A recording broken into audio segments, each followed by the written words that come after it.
Alvin Russell here, CEO and founder of 850 Club Credit. Today we're going to be talking about what's going to be the huge difference in home ownership or buying a home in general and looking at the differences between your credit scores. Let's go straight into it. So, of course, if you don't know, you're going to automatically get the best interest rate available when you're looking for a home if your credit score is 620 and above. You don't have to go conventional if you don't want to get the best available rate. The best available rate is what they call the market rate, okay? And that market rate is two ways to get that. Way number one is being a 620 or above, and that's checking your FICO mortgage scores. As you know, you can go to myfico.com and then purchase their plan, and then you'll be able to see your mortgage scores. Drop the highest, drop the lowest, and if it's 620 or higher, then you're gonna automatically get that market rate, okay? Now, if you're not in if your DTI, your debt to income, or your lender doesn't think it's best for you to go FHA, then you may have to go conventional, in which in that case, that's usually gonna be 650 or higher, 680 or higher without any issues. And we're gonna talk about, obviously, if you're a 580. So if you're 620 or higher, or if you're going conventional, you're gonna get the market rate. Right now, the market rate is around about 5%. So let's say, for an example, if you're looking at a $264,000 property,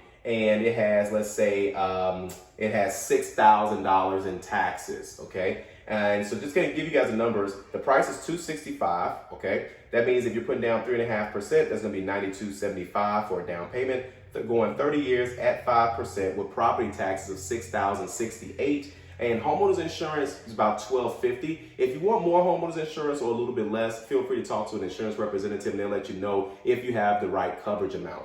That said, that's going to put you at about $1,745. Now, keep in mind, that's with the market rate.